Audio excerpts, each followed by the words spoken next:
Mike Neville's here with us, former Metropolitan Police detective. Mike, nice to see you. Yeah, good morning, Mike. You've arrived just in time because I've got a new phone, having had my phone nicked the other day. We were just talking about, amazingly, I wrote a piece for Telegraph about it. Yesterday I got an email from the cops telling me that they were still investigating, which I can only assume is because after they read the piece of the Telegraph, they thought, well, we better keep an eye on this guy.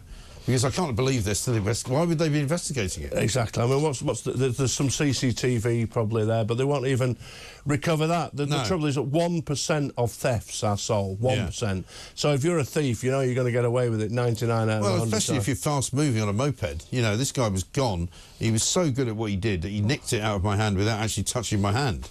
You know, and I blame myself partially, and people, I mean, I had Peter Blexley the other day, he said, no, you shouldn't do that because, you know, you should be able to walk around in London with a phone out, but you can't. You have to be sensible, don't you? Well, someone tried to steal my phone at Charing Cross. I helped the young lad next to me who actually, they grabbed his phone, and as you say, they're literally 50 yards down the road before you even realise what's happening. But it just shows why the police should be proactive, stopping these characters on these e-bikes and e-scooters and stopping and searching them, but they don't really want to do that. Because you can tell who they are, because they're all riding around. I see them all the time. They've got balaclavas on, or their faces are covered. You know, they're not delivering food. No. They're not delivering blood. You know, products. They are stealing things. Yeah, well, the trouble is that the thieves, the burglars, the robbers, they know that they can simply do what they're doing and get away, even if they get sent to prison, that they're out soon. So it's really a cost-benefit analysis of what you do. You're hardly ever going to get caught. If you get caught, you're hardly going to get sent to jail, and if you get sent to jail, you're out within 40% of the time. So it's a good time to be a criminal, really. It is a good time to be a criminal. Coming to which, we've done an exclusive here on some research that we found at Talk. Cops have lost faith in the police complaints watchdog and are living in constant fear of being accused of racism. This is coming from the Met Police Federation. Basically, they've told Talk that rank-and-file officers have virtually no confidence now in the process because every case is now viewed through the lens of race. I mean, even when I filled out my little form about, you know, were you a victim of crime and all the rest of it, do you believe that this was a hate crime? And I went, well, yeah, probably, but, you know, not the way you think. I mean, the guy hated me because he stole my phone. I don't hate him because of the colour of his skin. I hate him because he nicked my phone. Does that make it a hate crime? I don't know. I mean, the trouble is this is exactly the issue here. And just this week, just to add fuel to that fire, the Met Police released this race action plan. And when you read the front page of it, Mark Rowley speaks about black people as victims of crime, more likely to be stopped and searched. There's no mention, what's disingenuous about this whole thing, is there's no mention of that young black men in particular commit a lot of violent crime. Some young black men are very, very bad people, and it needs to be dealt with. And we've got to be honest about these things. Well, but you're saying it, but they won't. But they won't say it, and this impacts on everybody, because what happens is that the young officer on the beat now thinks, should I stop and search this guy who's black? Well, if I don't stop and search him, there's no consequence. No one's going to say anything. If I do stop and search him and he hasn't got a knife, I could be sacked, I could lose my job, so I won't do it. And the consequences are often the worst for young black men, because the killers of young black men, because everybody remembers Stephen Lawrence. Yeah. Okay. I remember there's a young lad called Dejan Campbell. No one remember his name. He's the young 15-year-old who was stabbed to death in Woolwich just recently. Yes. His name has been forgotten. And also the two guys who were, I think they're being sentenced today. The sentencing started yesterday. Two teenagers who are charged with killing and stabbing another kid. Also two young black kids. You know, teenagers. They were encouraged apparently by older men in the community, as we're told, because that's how you have to report it, to become violent gangsters.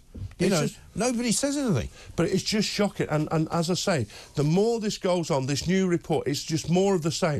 And what you've got from senior police officers, they'll talk about diversity. They're always banging on about it. What they haven't got, though, there's no diversity of thought. So everybody in the room who agreed that race action plan absolutely agrees with it. There's no one there to say, do you know what?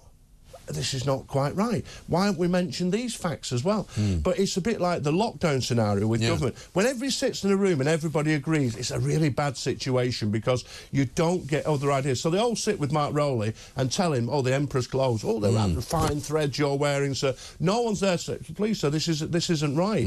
And if they did say that, there'd be no promotion for you because you don't fit into troublemaker. This. You're a troublemaker. You don't. This is me. You don't fit into that agenda. But as I say, the losers ultimately are young black men who are who get murdered more when there are less stop and search is done. Yeah. Just one final one. We've all been watching the Mohammed Fayed story, which is kind of blossoming with every single day that goes on. More and more women coming forward. I've got a story here that says the Metropolitan Police would provide additional resources at Christmas and in return would get hampers from Harrods when they produced and policed Christmas parties at Harrods and also looked after various members of Mohammed Al Fayed's team. I mean, extraordinary stuff, this. I mean, I seem to remember back in the day when I was in Fleet Street, hampers would arrive at various newspapers that I worked at. They were all sent from Harrods and there'd be all the usual stuff in them. And you'd kind of go, what's that all about? There's a very dark and mysterious secret here, isn't it? It is weird. I mean, it's some time ago, and well done, the chief superintendent who exposed it all.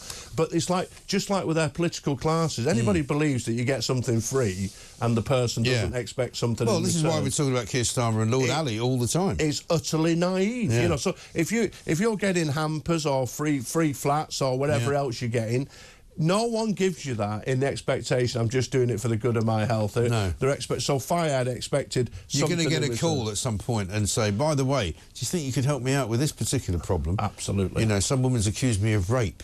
I mean, and I wonder whether the CPS were getting hampers as well, because it looks as though in 2009 the CPS actually were given a report by the Metropolitan Police, and you know me, I don't often praise the police, but the police actually did put a report up. They did give it to the CPS. The CPS, whether Keir Starmer saw it or not when he was in head of it, decided not to prosecute him. Well, that's what you get for a lot of free hampers. There's a lot of gentleman's relish going through the old system there, isn't there? There is. And but it's a bad thing for anybody when public sector receiving something like that.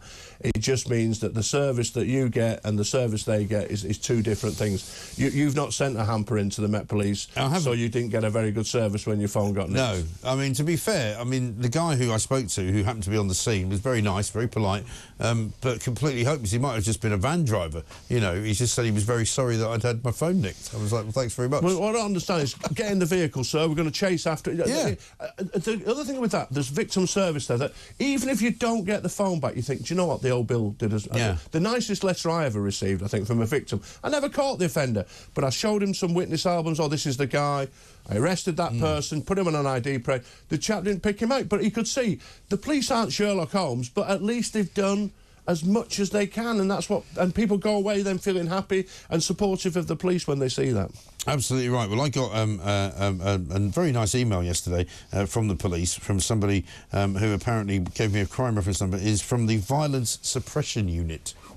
I'm not going to give a name because that wouldn't be fair. Final question for you. John sent this in. He said, please ask your guest, Mike, when the Manchester airport thugs will be charged. Now, how long is a piece of string? CPS have had this report again from Manchester Police for about the best part of, what, 6 weeks, 7 weeks? Well, my expertise, mate, is catching criminals with CCTV. I've convicted tens of thousands of people. And the evidence is so blatant in that, why weren't they charged on the night? If we're going to say the officer was wrong for kicking, or we're going to investigate, was the officer wrong for kicking the guy in the head, that is a completely independent matter. That can be dealt with by somebody else. But the violence shown by those two thugs, I mean, one of them took the two women... Well, it's not just assault, it's battery, isn't it? Absolutely. It is, well, it could be GBH. He took out the two female officers with two punches. That needs to be sorted, and that could have been charged on the day. There's no reason whatsoever for it to be 24 hours, never mind 62, 63, 64 days, whatever it is. It's completely out of order. But what it sets in people's minds, again, is that the police work in a two-tier system. If you're white and working class, you get one level of service. If you're somebody who can claim to have some kind of victim card because of the colour of your skin or sexuality or whatever it is, it sets that in people's mind, and it shouldn't be like that. Everybody should get the same service. Yeah, absolutely right. Mike, great to talk to you. Mike Neville there, former Metropolitan Police officer in Scotland Yard.